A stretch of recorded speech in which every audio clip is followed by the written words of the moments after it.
Okay, well, thank you everyone for coming. Um, I hope that those of you that are joining us for the first time have had a chance to perhaps go and watch the video from the first one. I know that when I was working on preparing, I actually went and watched the video because I couldn't write down all the things that we talked about and all the great suggestions that people had made as we had a great discussion. Um, and so that was great.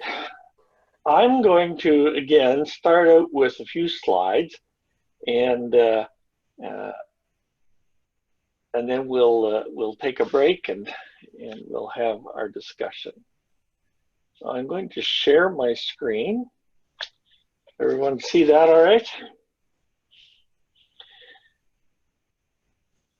One of the key things that we looked at last time was we did a quick review of the whole concept of postmodernism and how it relates to modernism.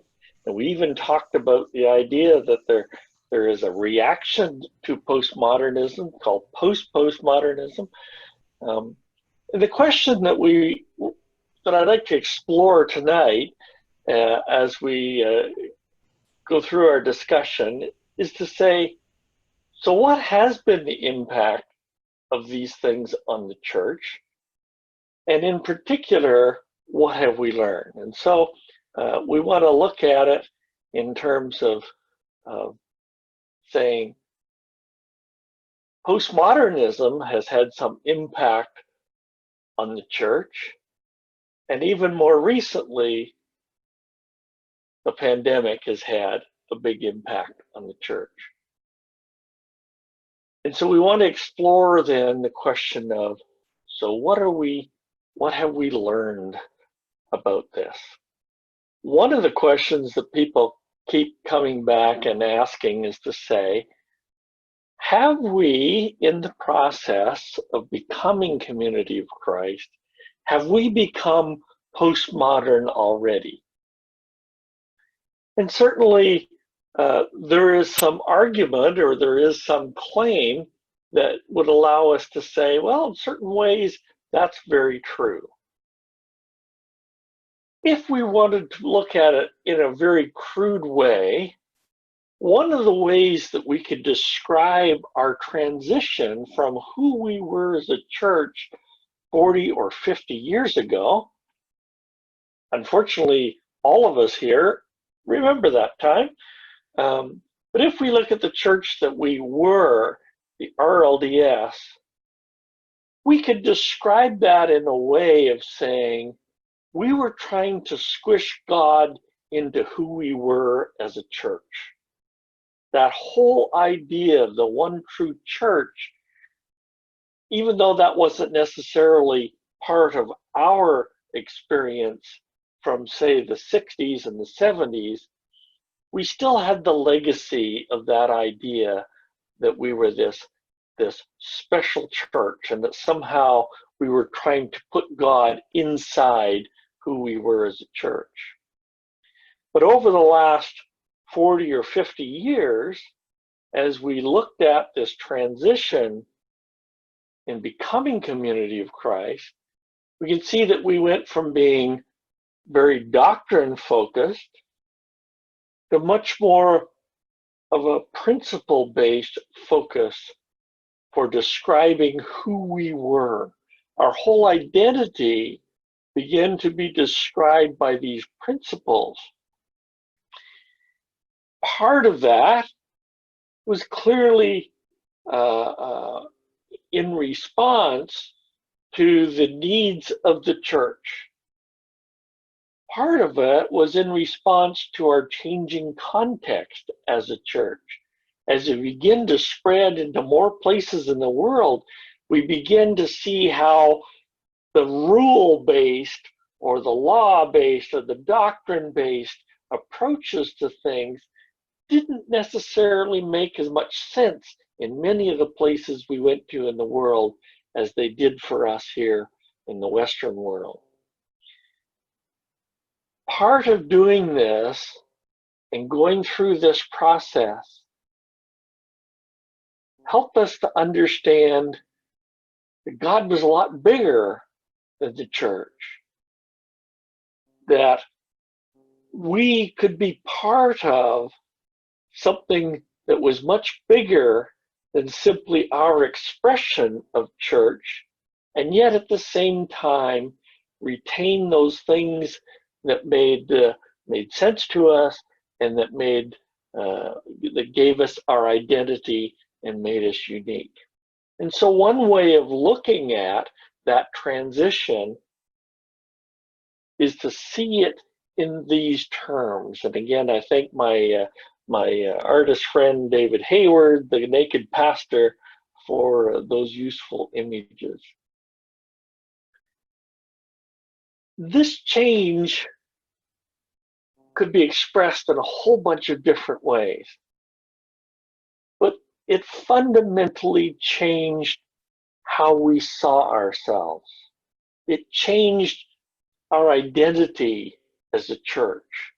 And we looked at how some of those changes that actually happened, and that we did become more diverse and more inclusive. We began to focus on some new areas. So when we go back and we look at last September, we went through our session. We used the language from John Dorhauer's book called Beyond Resistance, where he talks about Church 2.0 and Church 3.0. And that's just one expression of looking at how this postmodern transition is affecting the church.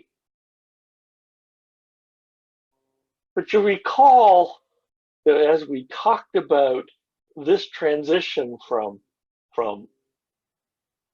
the church that we were even in 20 years ago to the church that we are now, and ultimately to ponder this challenge that we have in front of us in our scriptures that says that we're poised to fulfill God's ultimate vision. And what I suggested was most important. Said if there's only one slide you need to remember, it's this one where we basically are saying we have no idea where we are on this transition. But I believe, and certainly expressed that back in September, October when we went through this, that we were in the very beginnings of this transition.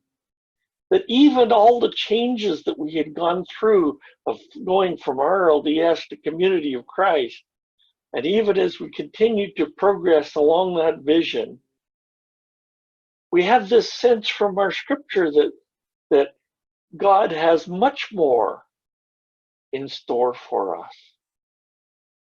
And certainly when we look back and we say, wow, we couldn't even see the future that we're in right now back in September, October. How much more then might we have yet to discover as we go forward in the next years, in the next decades? So with that as kind of the context of saying, we as a church have gone through this transition, we don't know what we're going to become, but what have we already learned? What do we already know as we've gone through this transition from the perspective of postmodernism, from the perspective of the world that's changing? So I want to stop right here and open it up and have that discussion. And while you're doing that, while we're talking about it and you're suggesting things, I'm actually going to update some slides with some of the information that you're sharing. So what have we learned? Have we learned anything? I think we have learned something from the question that kind of took prominence in the last few years of the church, and that question being, what matters most? And I think we kind of learned from that exploration of what matters most, that the mission of Jesus Christ is what matters most. And it's not all of our restoration heritage that, you know, we that resonated with us for so long, but what we perhaps put too much emphasis on, to the diminishment of the real purpose of the church. So I think we can learn that, and probably for some people just rather recently. You know, what matters most, and what matters most is, as we were even told, I think in one of the more recent revelations, the mission of Jesus Christ is what matters most for the journey ahead. Right. Okay. So if I don't want to put words in your mouth, but what I heard you say is that we've learned that our heritage informs who we are, but doesn't define who we are. Is that fair?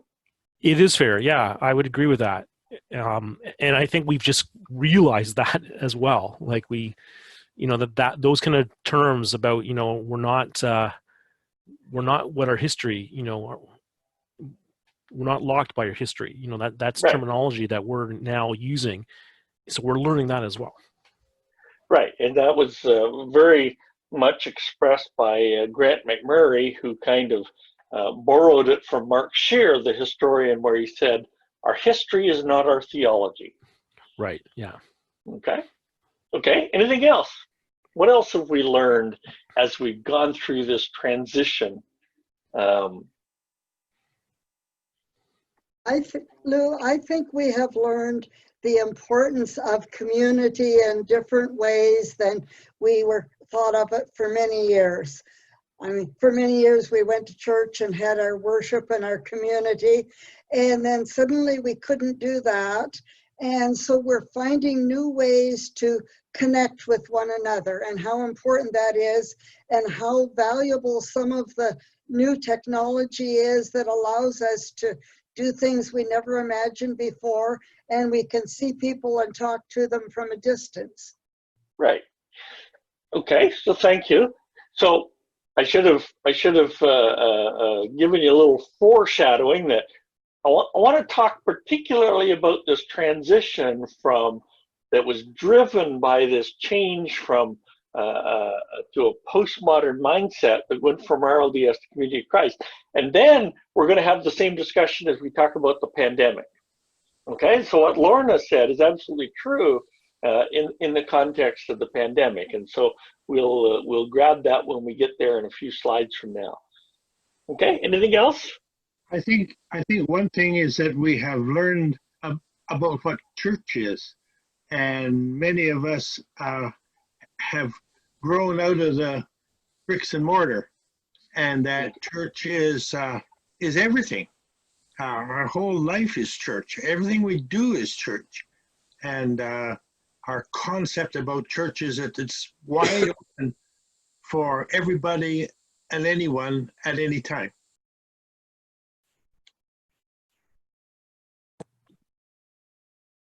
Okay, so if I were to restate that and tell me if I've got it. So the idea is that church is beyond bricks and mortar.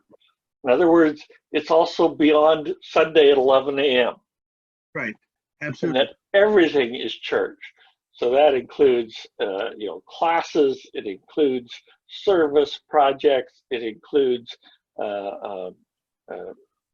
chat and sharing and potlucks and all of that stuff. And community involvement.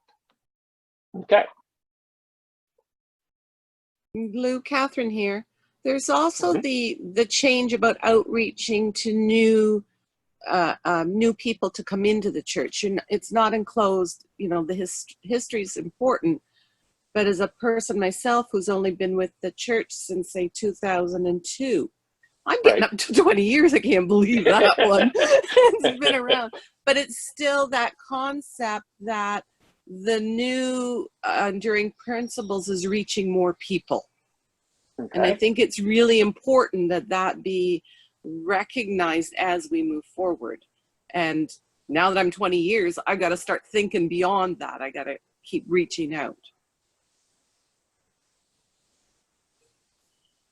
Okay. I just read Steve Veazey's article, Metamorphosis, again this afternoon. And it points out again that we used to have big budgets, $28 million budgets, and now we have 14 million and maybe even less in 2020. And so we're learning how to do more with less. And I think one of the big changes has been to sell some of our church buildings. And that whole event has been really life-changing for the church. Okay. And Lew, I think we're also becoming a prophetic people with a prophet, and that the need to each congregation discern their diverse mission, and that we also have to recognize the inclusiveness of people, and it's not just people like us to be included, and it being a member of the World Council of Churches also is helpful, that we see other denominations. That's what I wanted to mention too, is this transition from being a people who follow a prophet to being a prophetic people. And I wouldn't say that we've learned it. I'd say that we're in the process of learning what that means. And it goes along with what you said about postmodernism in terms of following, moving from following authority figures in modern culture to in postmodern. We have to figure it out for ourselves, and it's going to look different everywhere.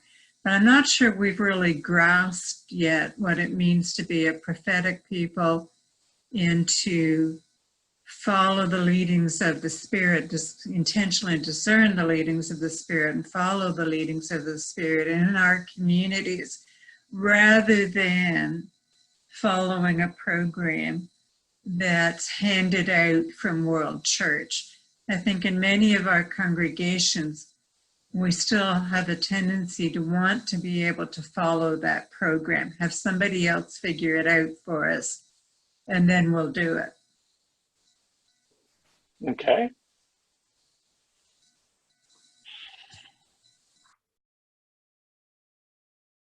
All right, this is all good stuff. All good stuff. Anything else? Think about what you have learned, as opposed to trying to project it onto everybody else. Go ahead, Kath. I was just going to say, I wanted to go back to the idea that it's all of our life. That I want to even go further than talking about the church as we normally would have called it.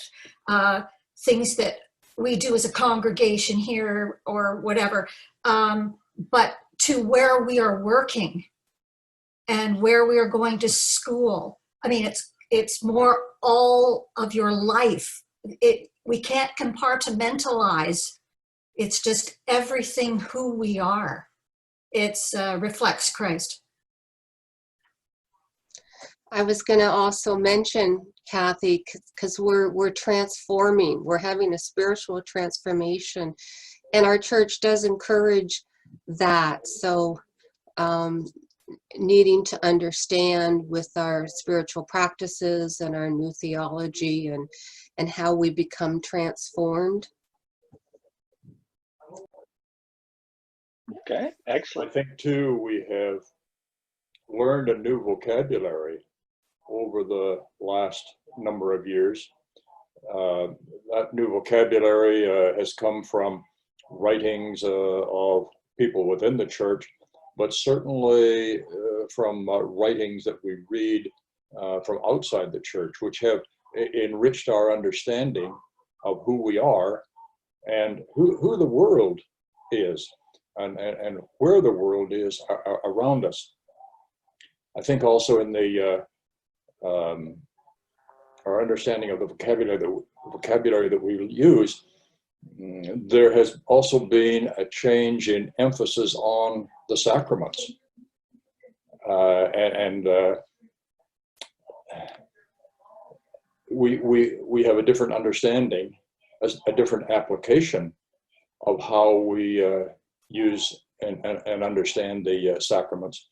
So there's just a whole new way of using the vocabulary and the words that we put into use to give definition and expression to what we think and what we say.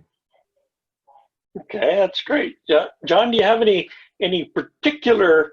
You mentioned sacraments. Is there any other particular vocabulary that you see us using in the church?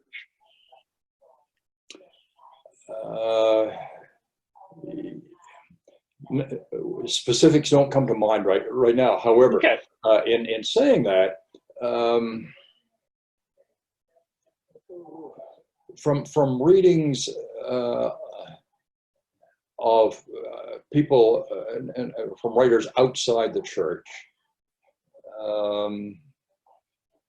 we just gain new understandings, and it's also interesting. I guess because I've lived so long that you see these transitions.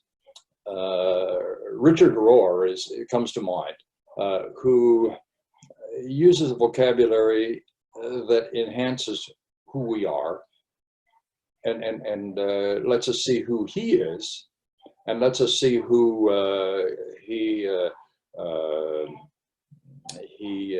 writes about, and just shares an abundance of understandings, and that in turn broadens our thinking.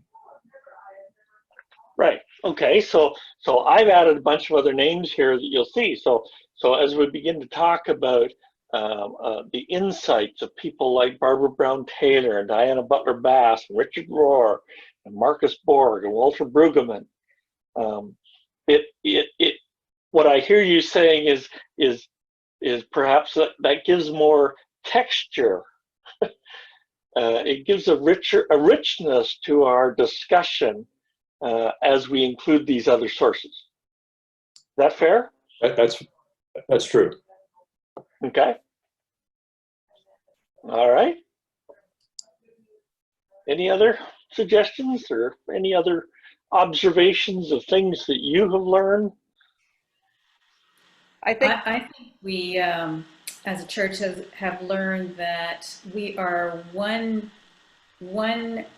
channel, one way for people to find God.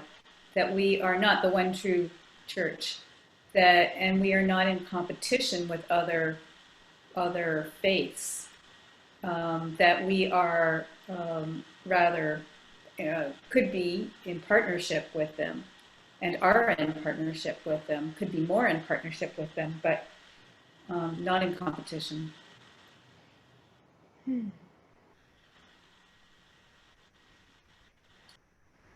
So we don't have to be afraid of ecumenism.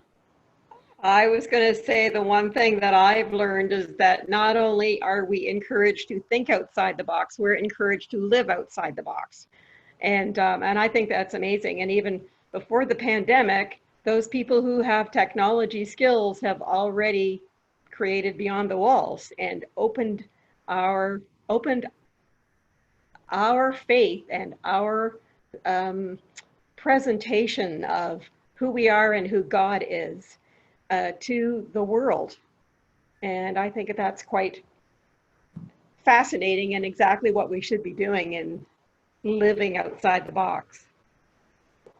And we're looking at ourselves as something of a bigger part of the bigger whole, instead of looking at ourselves as something individual. We are part of a great big thing. Okay. Excellent. Anything else? All right. If not, I'll go back and I will.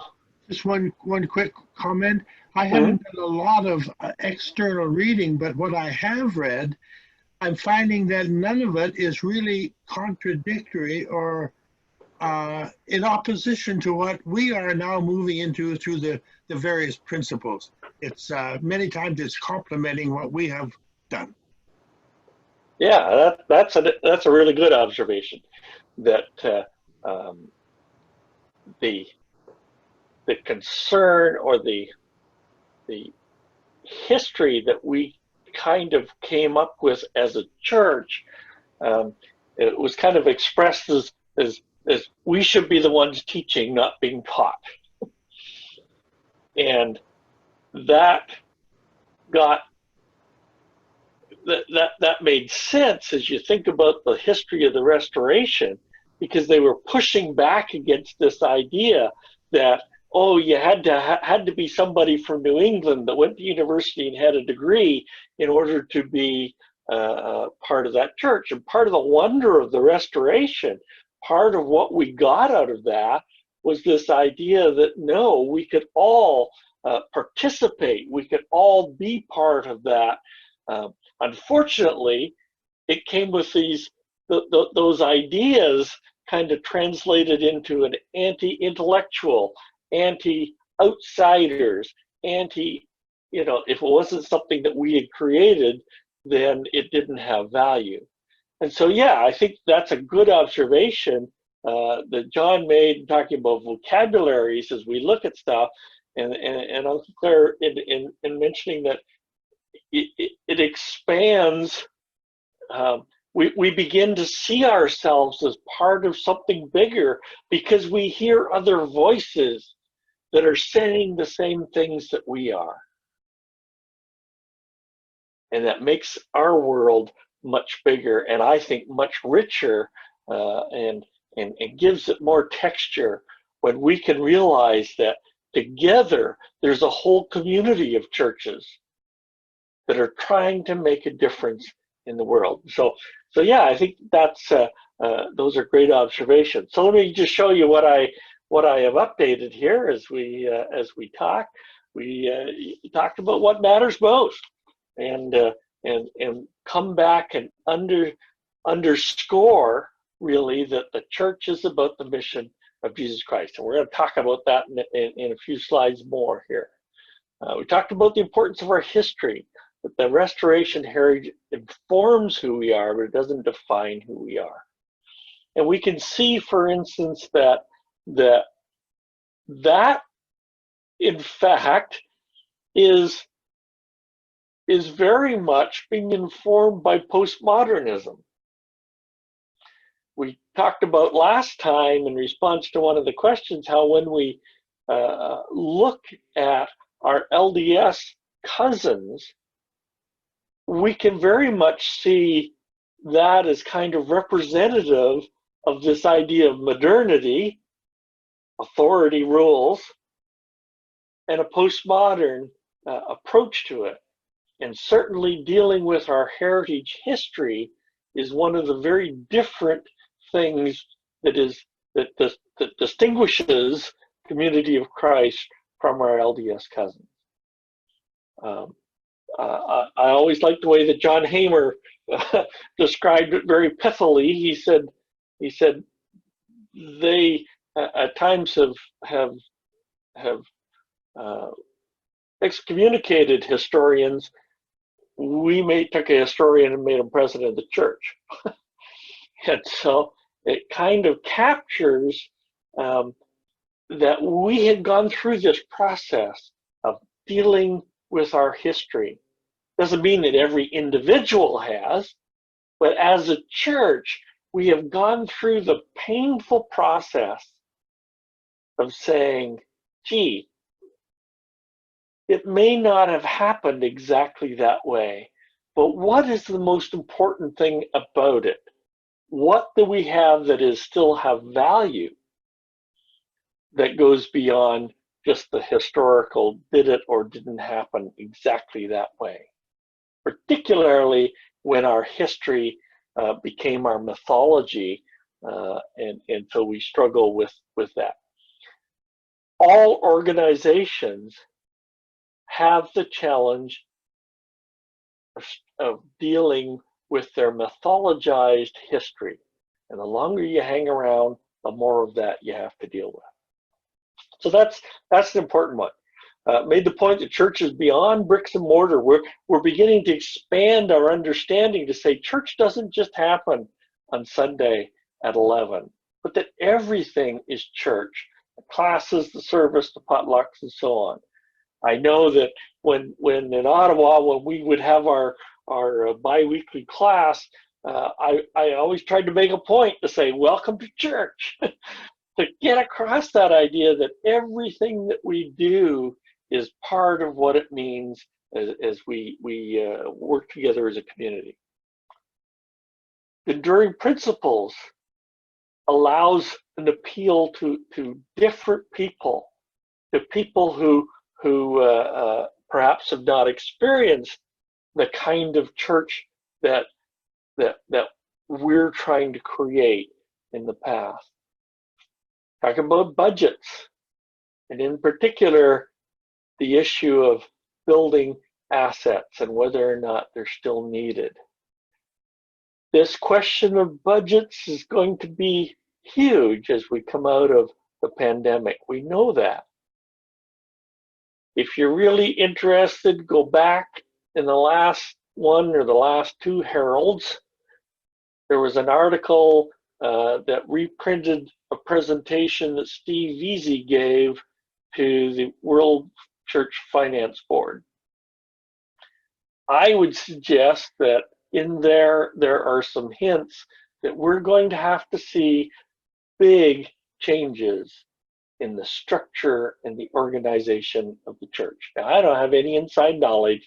I'm just reading between the lines of the presentation that Steve made and that was in the Herald, of hearing him talk about the challenges and how we are going to have to respond.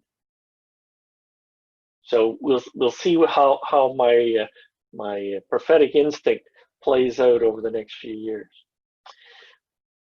Talked about being a prophetic people versus people with a prophet. Have any of you had the experience of somebody saying, why do you have a prophet? What does it mean to have a prophet? And for a long time, I struggled to answer that. But as we went through and seminary and so on, you had to understand that it just simply says, being a prophetic people says, we recognize that we don't know all the answers. We recognize that there is probably a better way. We recognize that that's part of who we are called to be, is to say, we need to be different. We need to change as the context changes. That was the role of the ancient prophets, was to point people and say, there is a better way. It's God's way. And I agree with the idea that it's very much still a work in progress. We're figuring it out, and importantly, it's different everywhere. How we engage with that discernment process at the congregational level has a huge impact on what we see ourselves doing as a church. Part of that is that as we attract and as we appeal to people that are not like us, that diversity will change us for the better. I think it was Kathy was talking about, discipleship is all in. It's all about whole life discipleship. Whole life generosity is what the bishopric likes to talk about. It includes our employment, our social, our education, all of those things. Somebody pointed out that transformation is also we're using new terminology that we never used to use when I was growing up. No one talked about spiritual practices. No one talked about spiritual formation. And yet now we're saying it's not only that outer journey of what we do as a community, but also an inner transformation, a spiritual formation. John pointed out the thing about new vocabularies of learning from outside sources. Yeah, that's very valuable. And this idea that we're joined to a larger community in terms of trying to make change in the world. Emphasis on the sacraments, okay, and that's one that I'm going to talk about in a minute. So I'll leave that. It's not a competition. There are, in fact, many paths, and are equally valid, whether that's a different world religion or a different denomination. We talked about not only thinking outside the box, but living outside the box, going and doing things, and someone mentioned beyond the walls, and we kind of have to ask ourselves, was that a prophetic action? When we look at the experience that we're seeing with Beyond the Walls now, that has been built on the back. It wasn't like it just suddenly appeared because the pandemic showed up, but rather it was because people had the vision and did the work for 3 and 4 years at a time. It's important that we hear Leandro when he talks about the many, many weeks when he did his meditation and he was the only one there.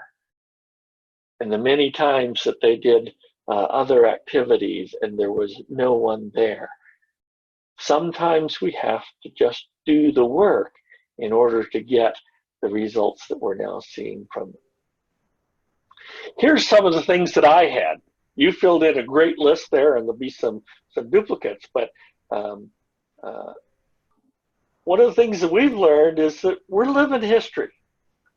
We don't have the answers.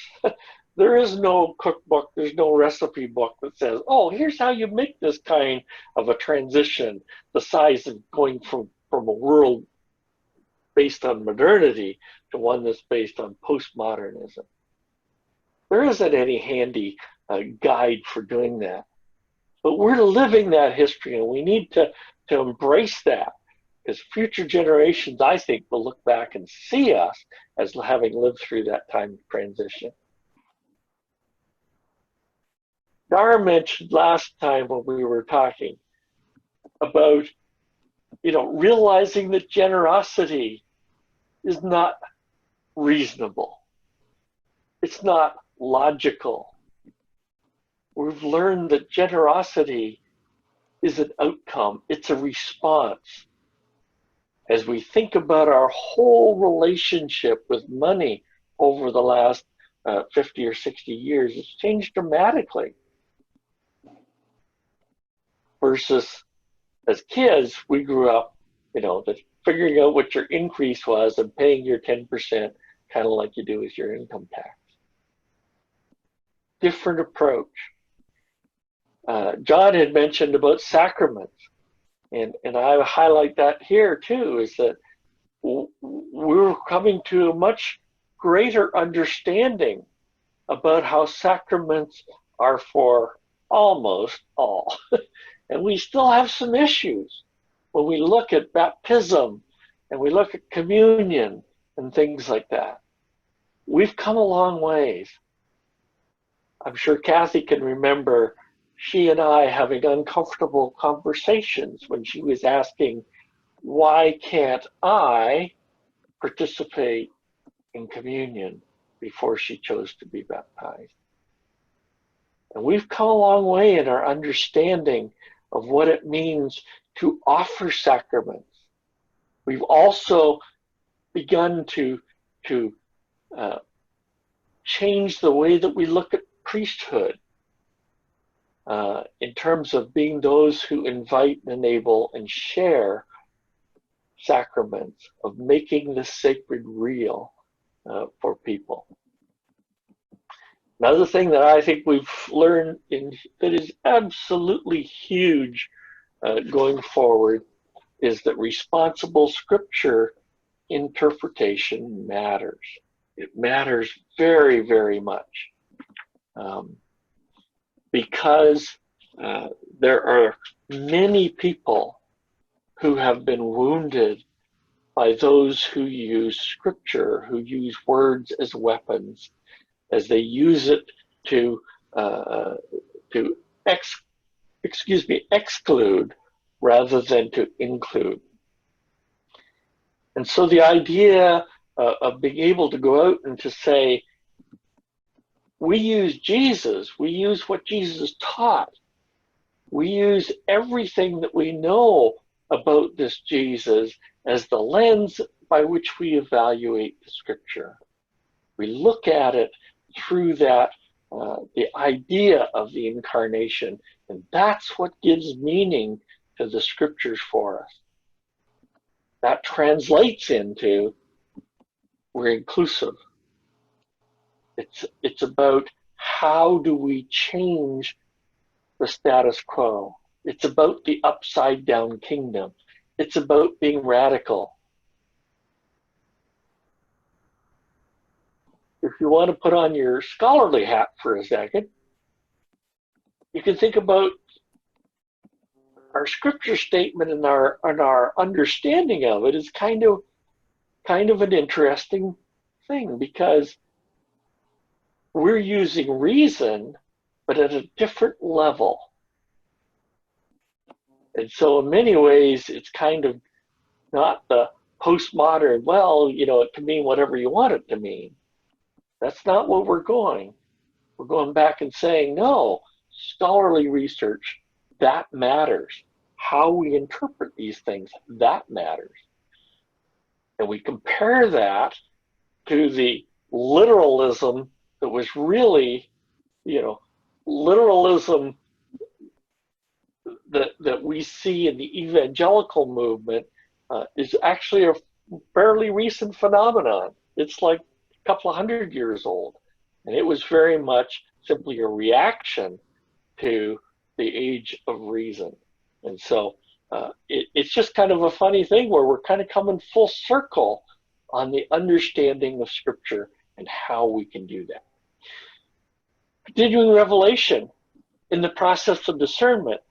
Someone's suggested that earlier, and I think began to get at it. But it's this idea that continuing revelation and discernment leads to more revelation, which leads to more discernment. And so we begin to get this cycle. Revelation is not a one-time thing.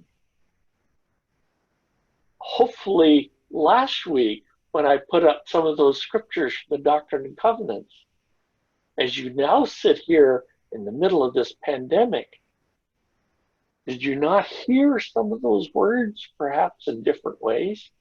Did you not think about what they were challenging us and calling us to do in a different way? And that's what I mean by that idea of being a cycle. I think we've learned that diversity and inclusion feels right. And I'll say, at least here in Canada, that, and I'll just speak for me, when I look at those pictures of who we are as a church, what our leadership looks like, it feels right for who we want to be. Someone mentioned that we're still in progress, and I agree, there are some things that we're still learning in terms of how we do that and how we learn. One of the things we're still learning is about grace. We often find it surprising, perhaps, if we go back and we read the heralds from 50 and 60 years ago. Grace is never mentioned. That wasn't part of our vocabulary. That was part of our struggle of going from a mentality of saying, we have the truth, to going to one that says, we are part of a movement that is trying to explore, but we can't contain God inside our little thing. God's way bigger than that. And no matter what we do, we don't deserve what God offers. In many ways, grace is the ultimate expression of postmodernism, because grace says our experience of grace trumps every reasonable argument for or against that this should happen for us. When grace comes, it's not because of anything. And if you were part of Beyond the Walls on Sunday and heard Danny Belrose's sermon, I would highly, highly, highly, highly recommend that you go and watch the video. It starts about 32 minutes in. And he expresses so eloquently, as Danny is able to do, that what we have learned about who Jesus is, what we have learned about grace, it's not fair, because it's just a gift.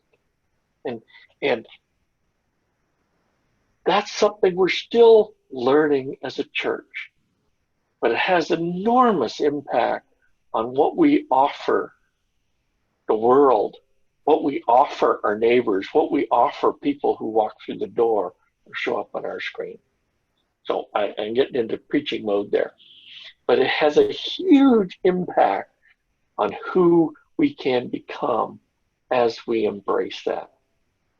And so we're beginning to learn more and more that our mission is about how do we enable grace in the lives of people. I think one of the other things, sort of at the other end of the more mundane, is that we're still learning that sin does not equal Midwestern American morality. We still have vestiges of that kind of thinking that is kind of binary, that says that's a sin, this is not, that's a this is okay, you know, and it's always tempting for every generation to think it's always been that way, and yet clearly as we look back, it does change over time. And we're still working through those processes. We deal with things like cohabitation and so on. So that's my list of things that I would add to the great list that you'd already come up with. Here we are in the middle of the COVID-19 pandemic. Church buildings have all been closed since mid-March till at least September, but the reality is I think we're going to be into 2021 before the buildings are going to be open, or at least until we feel comfortable going back into the buildings. Our camps, our reunions, our retreats and conferences have been canceled. Contributions are down. World Church is expecting more layoffs because the budgets are down. Zoom, we're Zooming everywhere.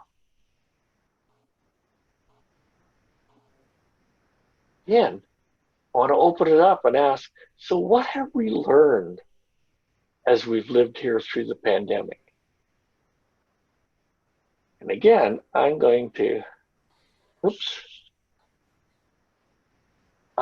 open that up and edit away here while we share. So Lorna talked about, you remember what you said, Lorna? You're on mute. Yeah, I'm getting unmuted slowly. Okay. Yes, about our different concept of community and the importance of being together and not having to be in the church in the way we always used to do it.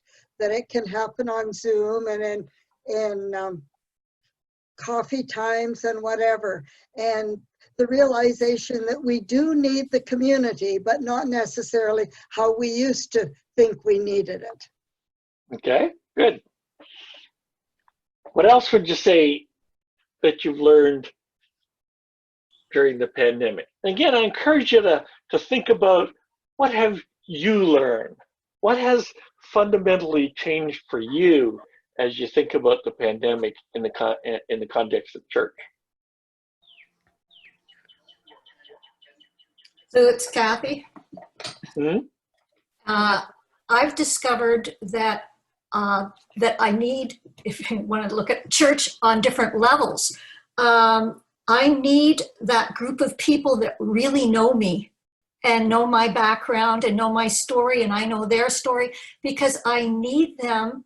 I need to be in that group to feel their support through this. We can laugh and just, we have a wonderful time together and we support each other.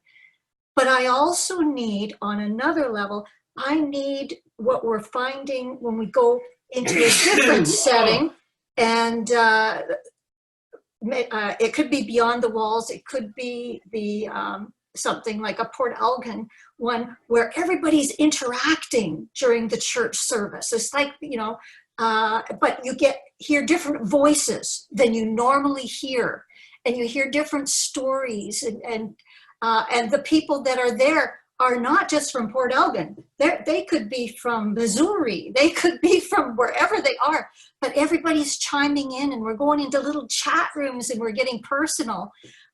So I need that too. And then I need that person that's coming in from Germany and telling us what's going on in Germany and outside in the world. And so I think I'm at 3 levels now with the church. Great. Go ahead, Jeannie. I've learned that I'm flexible, but I never would have thought. And I mean that I thought I would have needed the bricks and mortar to worship him, and I don't. And that's been huge, really.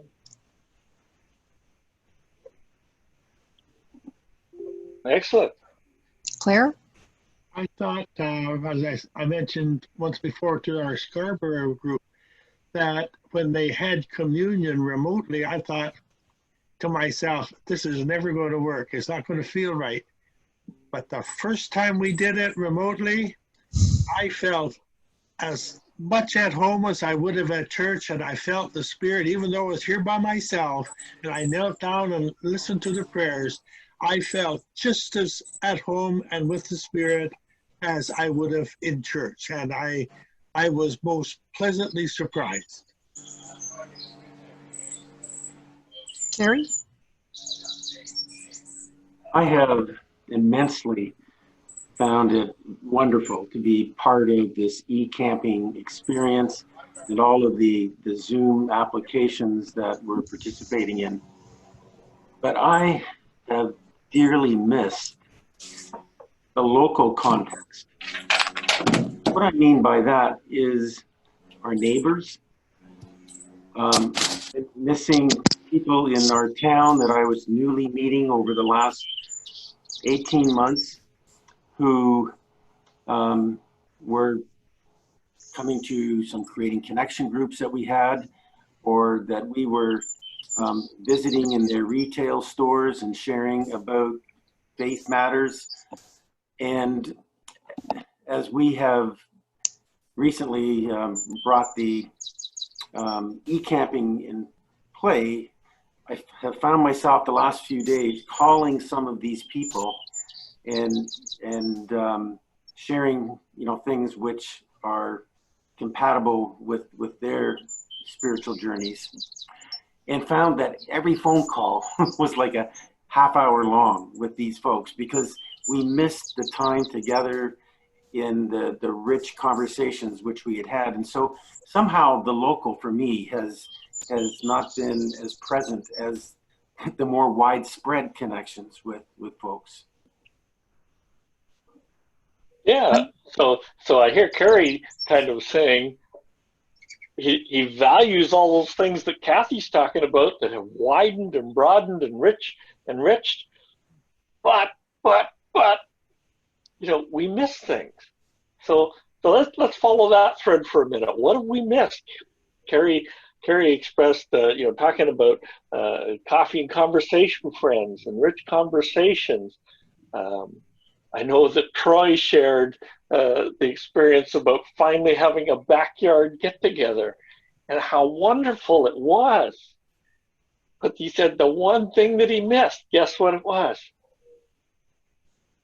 The ability to go and hug somebody. So Catherine here. What else have we missed? Yeah. Some of the people that we've got within our community don't have good quality internet. Mm-hmm. And so they're feeling a little isolated, and it's trying to remember, you know, give them a call and take the effort and time to go and visit. So, you know, Right. last week I thought stage 3, I can now go visit one of those people in a social distancing. So I think it was appreciated that I could still do that one-on-one. The other component of all this, I think, is the definition of membership. We're now members of the Slim group. We're members of the Claim group up in Saugeen Shores. We're members of our own community. So I think as we move forward, and if we're a prophetic people with a theocratic democracy, we really have to look at what does it mean to bring forward that voting procedure, that how do we make sure that the official voice is set and tied into membership. And I think it's one of the things I'd like to see as a conversation for the future. What does it mean to be a member? That future is going to be in the next couple of weeks because yeah, that's absolutely one of the things that we have to ask ourselves when we ask that question of what now. It's wonderful that we're doing these things, but now it begins to blur some of the lines a little bit.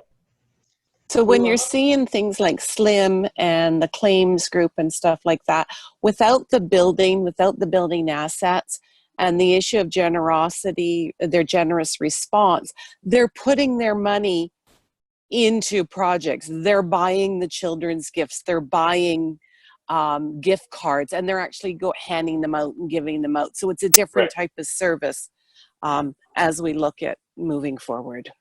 Yeah, exactly. One thing I've really enjoyed. What else have we learned? One thing I've really enjoyed during the pandemic at the Ottawa congregation, we're a reasonably isolated congregation, as most of you know, and it has given us so much opportunity to bring in guest speakers from all over Ontario, and that has been really enjoyable. And I don't know about others in the congregation, but we've had most of the New Liskeard congregation join us during most services, and it's been very enjoyable. I'd like to chime in here myself as Daryl. Yep. I have mixed feelings of where we're at and where we're going. As sometimes I find, one of the joys I'm finding is that myself from the old Port Elgin congregation, it's such an exciting thing to recognize that I am truly part of a global community. I see even within our Port Elgin group have been modeling the Toronto Beyond the Walls. The caliber of our Zoom stuff has increased immensely in terms of its professionalism, in terms of being closed to broadening. However, my concern, even with all the eCamping stuff we have, other than probably whenever Tina's group came on, I rarely see any name in our pictures and their screens that are not church members. I think we're failing miserably. This is only Daryl speaking. I think we're failing miserably in terms of inviting our friends who we normally would see as our neighbors to, hey, well, you talked about Lew, you talked about Danny's talk. Now, I purposely did contact a few of my friends, but I didn't think of it quick enough. But I am concerned that even though we're looking at church differently, we're still not, I think we're still not meeting people's needs because we're still not inviting them to participate in this and dialogue with this. I think our coffee conversation groups that Troy sort of heads up over the area are marvelous.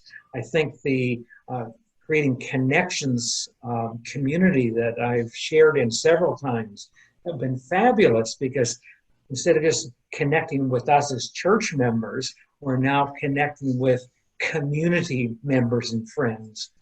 So I really am missing that ability to connect with those beyond our church itself per se. I really do miss that, because, and I didn't invite anybody to come to here tonight to see us. But if you think back in the previous 2 or 3 weeks of eCamping, doggone it, other than whether I can't find it quick enough on my calendar, but we're not inviting or connecting. That's all I'll say. Okay. Along the same lines of the worship gatherings that we've had since our buildings have closed, I'm wondering if we're missing the stress and the hustle bustle of putting those typical worship services together in our buildings. It takes a lot of time and energy to do each of those services, because we tend to do them as if we are a big full church kind of thing every Sunday. And so, for John, Leandro, and Michael, they're ramped up. Well, the rest of us have kind of ramped down. So I'm wondering if people are feeling, less stressed about all of that, the preparation. Okay. And the So I think that what Mary just says is kind of a two-edged sword. There are some of us who we no longer have to worry about playing the piano or doing this or putting this together and doing that and so on. And yet there are others who would say, oh my gosh, I've never been so busy because now we're having to learn how to do it in a tech way and how to put these hymns up and so on. So what has definitely happened is there's been kind of a mixing of the responsibilities that we used to have. And the things that we just took for granted about who was going to do what and when they were going to do it, how they were going to do it, yes, have definitely changed. Okay, anything else? I realize we're getting a little long here. I just wanted to throw in a couple of things, and then I'm sorry I have to go. But one of the things is there's such a proliferation of opportunities that people can choose from. And this kind of takes further the earlier comments about we can be in multiple congregations and multiple people can be in our congregation, but we're learning that we don't all have to do the same thing. There's lots more to choose from, and each one of us is free to pick and choose what works from us. And I think that's a very important postmodern concept that we're finally, kind of latching on to. And I hope we will carry that forward with us. The other thing, one of the concepts that I've come to see, particularly from seminary classes, is the importance of delinking from the old. That you can't just move from the old to the new. You have to go through a delinking phase before you can see what the new is calling, what about the new is calling. And when I put that together with what President Veazey is saying about the process of metamorphosis and the cocooning time where it doesn't necessarily look to the world like anything is happening, but a lot of deforming is happening in order to allow reforming. And so I really feel we should be patient with ourselves and not try to rush this metamorphosis stage that we're in, that we've been called into prophetically, and we've also been forced into because of the pandemic all at the same time.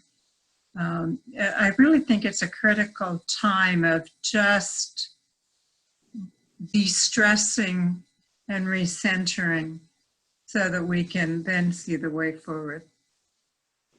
Okay. I feel that this is really adult-centered, and we forget about our youth. And I think of how many children and youth that we have in Guelph, and I'm worried that because they learn as much by socializing afterwards as they do any other way. So I'm kind of worried about them. Okay, a good point. Okay, so anybody else going once? Lou? Yeah. There was an author a number of years ago named Alvin Toffler, and he mentioned know him well. He mentioned a concept called Modular Man. And in Modular Man, you divide your life up into little components. So you can be a teacher and a motorcycle person, etc. And when you're a teacher, you have a group of people. When you're a motorcycle, another group of people, and they don't interact with each other. What I find with church before, we have this little box called Ottawa, and we go to the box on Sunday. We interact with the people on that Sunday, and then we don't worry about it until the next Sunday. The beauty of being on something like Zoom is that you can expand the box. All of a sudden, it's not just Ottawa that's in the box. There are other people coming in from different places, and the box starts to expand. Your view starts to expand as you make allowances to other groups that have slightly different attitudes and views and stuff. The last time I had a talk, before I had my talk, I sent a couple emails out from to my daughters and said, I'm talking on Sunday. This is my topic. If you want to come, that'd be absolutely great. If you don't, that's all right too. You know, two of them showed up, and it was nice. So it gives us the possibility of reaching out to other groups and also expanding our horizons rather than slowly shrinking and shrinking and shrinking into a smaller zone. Okay. All right. And Lou, I go ahead. No, I was just going to say, going from modern to postmodern, there's a lot of anxiety because you're doing things differently.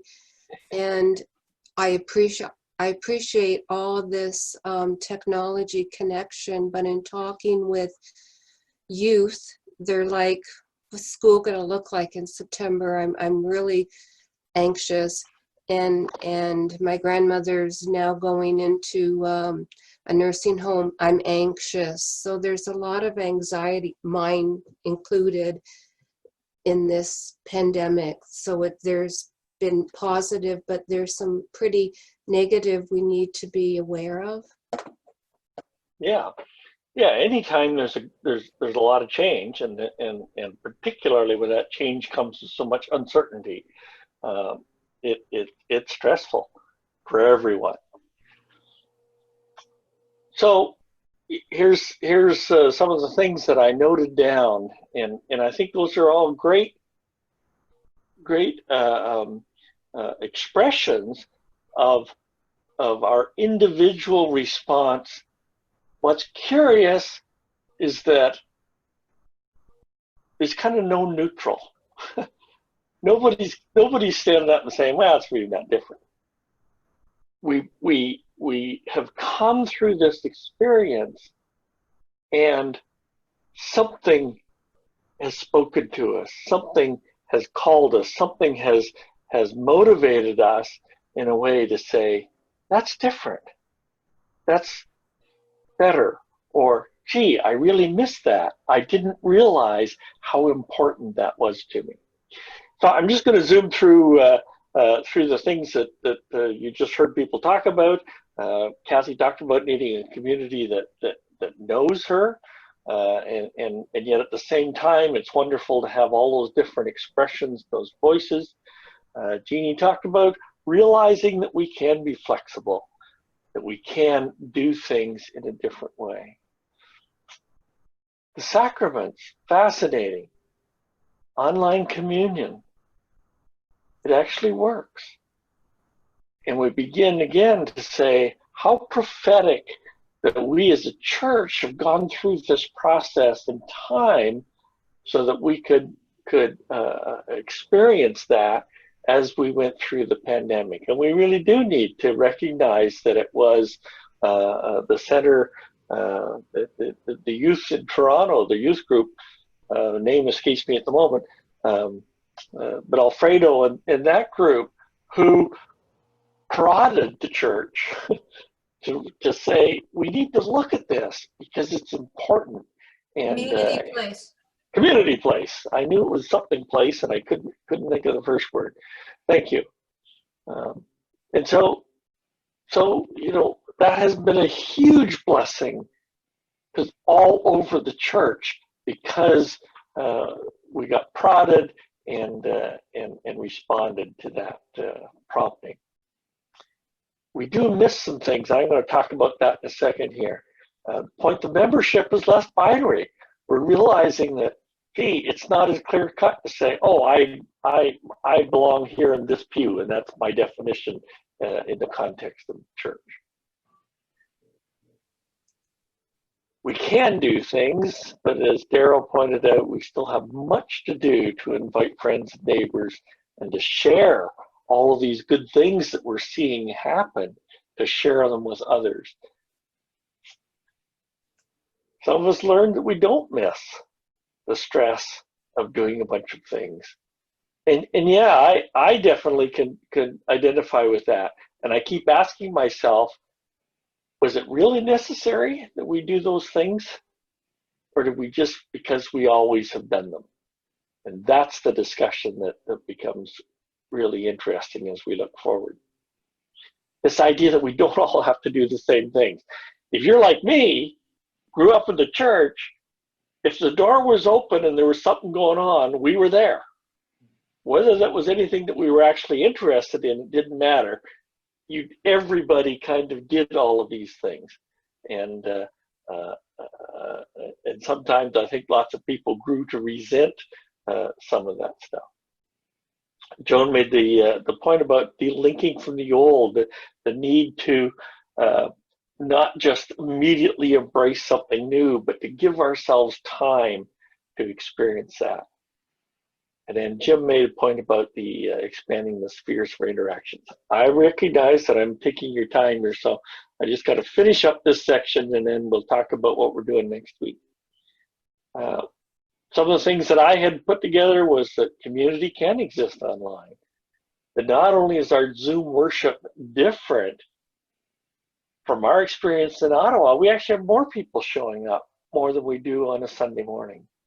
And we've had different people showing up. Now, some of it was just curiosity at the beginning. We need to go back and to encourage them to come and be with us again. Certainly the idea of broader reach. I think this has been an eye-opening experience for so many people who are in very small congregations where they live, people in the prairies, for instance, where they may be miles from a church. And suddenly the possibilities to be part of a bigger church is dramatically changed. I think Joy pointed out about how we've experienced in Ottawa. We've had many of the Nilisquid congregation come and join with us, and that's been wonderful and helps both our experience and their experience. We talked about Beyond the Walls, reaching 400 or 500 people each Sunday. Boy, we really missed some things. And it's been fascinating to me to listen to people talk about what they miss. We miss singing. Troy expressed about how tough it was to be in that experience with these these friends and not really be able to hug them. We realize that we need that. We miss the potlucks, we miss the sharing time. And yet we don't necessarily miss other things. If someone says we don't necessarily miss being in the church building or being in that pew. I've heard people say, I don't miss the drive of having to get up, spend whatever time it takes in order to drive to church. And others have said, I don't miss having church on Sunday mornings. There are some who are having their Zoom meeting on a different night or at a different time that suits them. And they're saying, gee, that kind of works well for me. So I'm going to stop it right there, and I'll just open it up for any final comments. Where I want to take this next week is we've now kind of explored a whole bunch of things and said, what did we learn? And next week we want to say, so what do we do with that? What are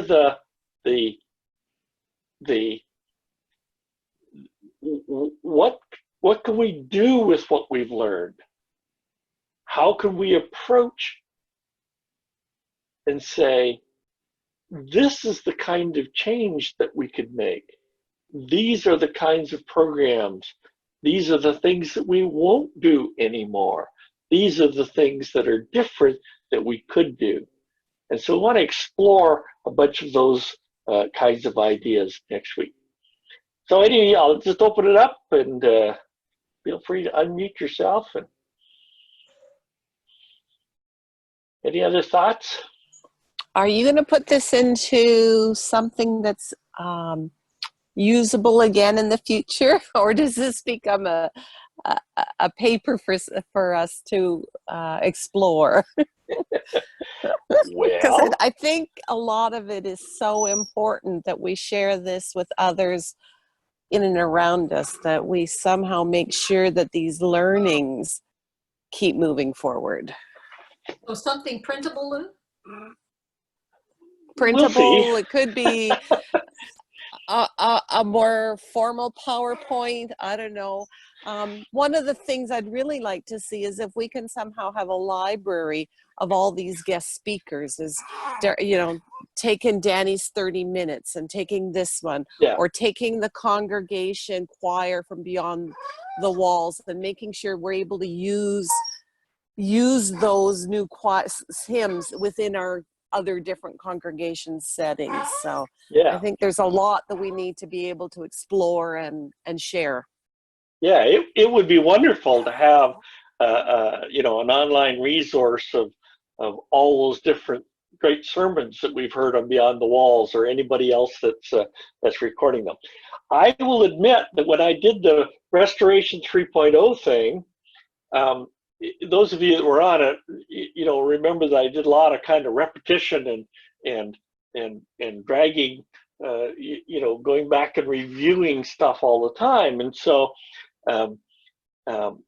one of the suggestions was that I could then kind of create a consolidated presentation, and I looked at doing that. In fact, in early March, we were on or the end of February, I guess, we were on a cruise, and I spent some time sitting in the sun staring at the ocean, and I kind of played around with how I would do that. But I never really kind of finished it, and now, having lived through the pandemic and everything, I'm kind of thinking, well, that was creative procrastination. I'm really glad that I didn't spend the time doing all that work, because kind of so much has changed. And so yeah, we need to kind of say, how do we make sure that this isn't just something that we just go through the intellectual exercise, but we then turn it into something that we can actually change our experience of church. And so we'll obviously talk about that. The videos are there, so that's always okay, but we may turn it into something that we can use in our congregations, or particularly as we talk about next week about so what do we do with what we've learned? What are some things that we can do? Daryl? Lou, I wanted to interject here in kind of response to, I think it was Catherine's question.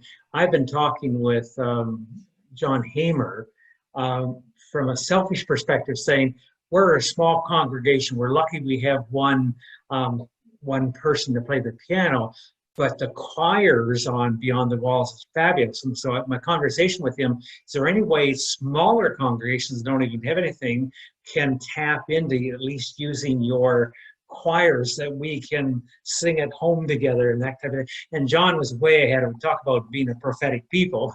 John's response is, yes, we're already planning to do that. And once we get back into, perhaps back into our worship experience, we are going to, we meaning Toronto congregation, we are making available to all of those who wish, not only the choirs, but also the sort of a, I'm just going to call it a heart, what do you call it, flash drive or something to that effect, that we can contact them. So they're way ahead of that. And I think that's, just want to respond to that from Catherine's question, that they're already planning on doing that type of stuff.